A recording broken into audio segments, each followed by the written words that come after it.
Olá, pessoal. Encerrando a parte de aritmética hoje com juros compostos, beleza? Vamos dar uma olhadinha aqui no que são, como é que você acha, calcula e identifica juros compostos. Na aula passada a gente viu que juros simples é aplicado, o juros simples é aplicado no capital inicial. A taxa é sempre referente ao capital inicial. Então a gente viu que juros simples formam um APA, quer dizer, vai crescendo sempre o mesmo valor. Juros compostos não. A diferença é que juros compostos, a taxa é aplicada sempre em cima do montante. Conclusão, vem cá. Imagine, vou pegar aqui um exemplozinho para a gente entender bem esse negócio. Imagine que eu pegue um valor X. Vou nem utilizar número, vamos usar uma variável X. E eu sei que eu quero aplicar uma taxa de juros compostos I. Esse I, lembrando que tem que ser taxa por um período de tempo. Então, a taxa é de 10% ao mês ou 20% ao ano. Então, a taxa I. Quer dizer que quando se passar um período de tempo, esse valor X vai aumentar esse percentual I. Se você lembra de uma aulinha que a gente deu aí, umas 2 ou 3 aulas atrás, a gente falou que quando esse X aumenta, I, você pode multiplicar X por 1 mais I. Então, aqui passou um período de tempo. No caso, se a taxa for ao ano, passou o ano. Se a taxa for ao mês, passou um mês. Inclusive, existe taxa tantos por cento ao bimestre. Quer dizer, 2 meses, então passou um bimestre. Mas a cada período de tempo, ele vai aumentar aí. A diferença é que o próximo, ele não vai aumentar em relação ao X. Ele vai aumentar em relação a isso aqui, ó. Esse X multiplicado por 1 mais isso aqui já é o acumulado. Então, no próximo período de tempo, este valor X multiplicado por 1 mais I vai ser aumentado I. Então, eu vou fazer o quê? X que multiplica 1 mais I multiplicado por 1 mais I. Aí vai dar X que multiplica 1 mais I ao quadrado.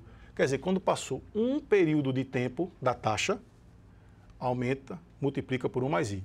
Quando passam 2 períodos de tempo da taxa, multiplica por 1 mais I ao quadrado.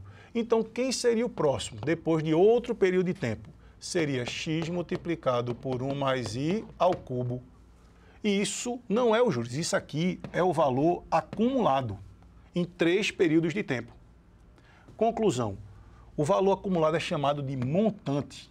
Quer dizer que nos juros compostos, o montante, que é o valor acumulado, é o capital inicial multiplicado por 1 mais I, multiplicar por 1 mais I é um aumento dessa taxa aí, elevado ao período de tempo que você estiver trabalhando.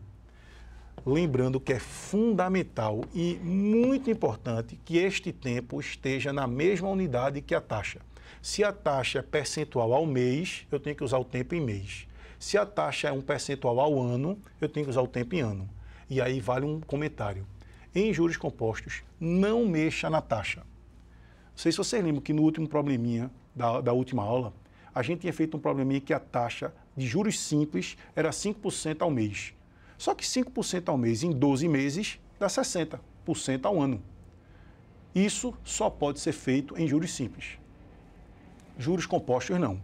Uma taxa de 5% ao mês em juros compostos não dá 60% ao ano, dá mais, porque ele está aumentando 5% do acumulado.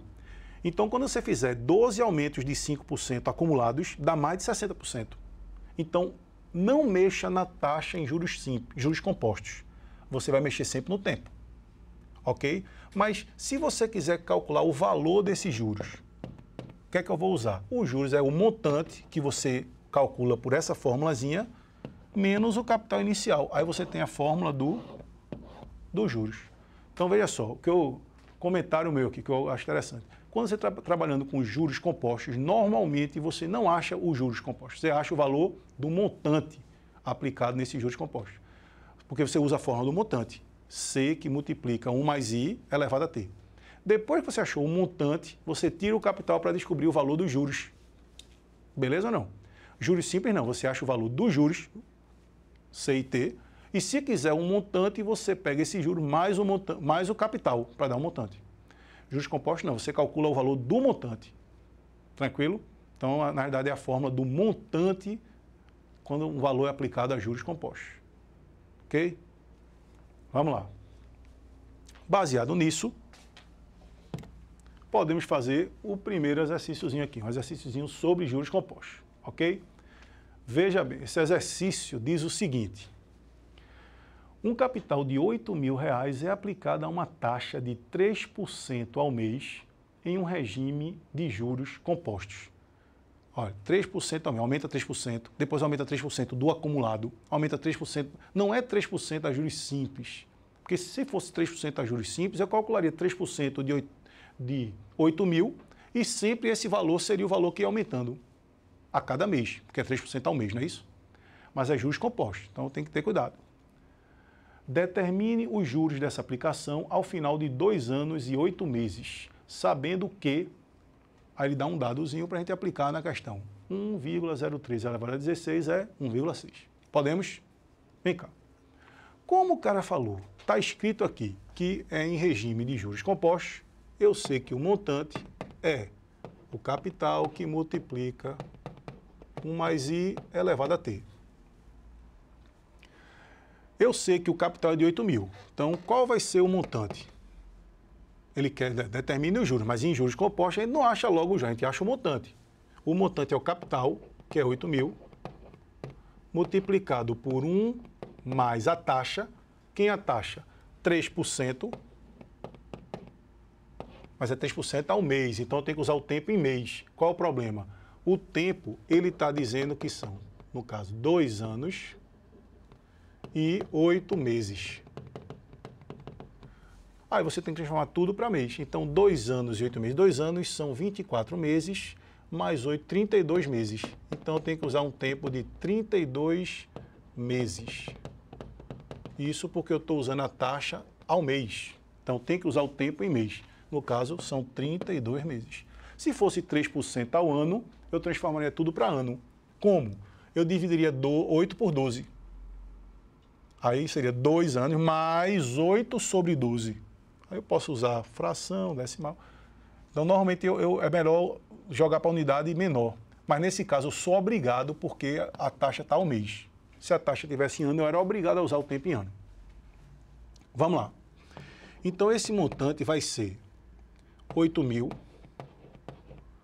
multiplicado por 1 mais 3% é 0,03, 3 sobre 100, elevado a 32.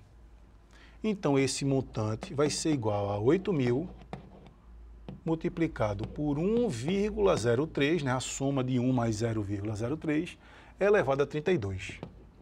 Aí, vamos dar uma paradinha. É óbvio que elevar 1,03 a 32 na mão, fazendo essa continha na hora de uma prova, seria bastante complicado. Mas ele deu uma informação. Só que agora a gente vai ter que lembrar uma coisinha da aula de exponencial, de potência. Então, juros compostos trabalha muito com expoente, ele é o tempo. Então, se você olhar para cá, vem cá. Eu quero calcular 1,03 elevado a 32. Mas ele disse 1,03 elevado a 16. Vamos relembrar uma coisinha. Se eu tenho assim, ó, x elevado a A elevado a B. Relembrando isso é chamado o quê? Potência de potência. Então, a gente aprendeu uma regrinha lá na aula de exponencial, que potência de potência, você repete a base e multiplica os expoentes. Sim ou não? Então, x elevado a A elevado a B é x elevado a A vezes B. Potência de potência, você multiplica os expoentes. Só que eu posso fazer o seguinte, se eu tiver x elevado a A vezes B, eu posso voltar como sendo x elevado a A elevado a B, ou como x elevado a B elevado a A. Quer dizer, se eu tiver um expoente que seja um produto de 2 números, eu posso voltar para a potência de potência. Você pode estar olhando para cá e dizendo assim, para que serve isso que Fabiano está falando? Veja só. Eu quero calcular 1,03 elevado a 32, mas eu tenho 1,03 elevado a 16. Esse artifício que eu vou aplicar agora, ele apareceu muito nitidamente numa questãozinha do Enem, recentemente. Então, isso aqui é um raciocíniozinho de uma questão do Enem bem perfeito mesmo. Vê só. Eu vou fazer o seguinte, 8.000 multiplicado por 32, você compreende que eu posso escrever como 2 vezes 16? Olha o que o cara tem que perceber. No caso, é 2 vezes 16. 32 é 2 vezes 16. Por que é bom entender isso? Deixa eu apagar isso aqui. Pessoal, rapidinho. Apagando isso aqui para a gente concluir essa questão. Veja só. Como 32 é 2 vezes 16, eu posso dizer agora que o montante é 8.000 multiplicado por 1,03 elevado a 16. Rapidinho, deixa eu escrever assim, jogo rápido. Escrever assim. 1,03 elevado a 16 elevado a 2. Porque aqui é uma potência de potência. Se eu multiplicar 2 vezes 16, dá 32, não é isso não? Quer dizer, você tinha que perceber que 1,03 elevado a 32 é 1,03 elevado a 16 ao quadrado. Por quê? Porque a informação dada aqui em cima foi que 1,03 elevado a 16 é 1,6. Então, agora eu posso usar essa informação, 8.000 multiplicado por 1,6 elevado a 2. Eu vou fazer a continha agora. Então, isso aqui é 8.000 multiplicado por 1,6 ao quadrado. 1,6 ao quadrado é 2,56. 8.000 multiplicado por 2,56 dá quanto? Fazendo a continha aqui, 8.000 multiplicado por 2,56 vai dar... Deixa eu fazer a continha aqui rapidinho. 15, 12 mil. Fazendo a continha aqui, vai dar 20.480. Beleza, galerinha. Para agilizar aqui. Conclusão. Ele não quer esse montante. Olha o que ele quer. Um capital de 8.000 aplicado a uma taxa. Aí no final ele pergunta, determine os juros dessa aplicação. Veja, eu encontrei um montante. O que é que eu faço para descobrir esse valor desses juros? Como é que eu acho esse juros? Eu vou pegar esse montante, que é o 20.480, e tirar o capital inicial, que é 8.000. Eu vou descobrir exatamente agora o juro, que foi que aumentou. Essa subtração vai dar 12.480. Beleza, pessoal. Então, isso daqui é justamente o que eu estou querendo. Eu quero saber os juros dessa aplicação. Beleza, pessoal? Então, o recado está dado. Vamos estudar bastante, pessoal. Um abraço, até a próxima, viu? Até mais.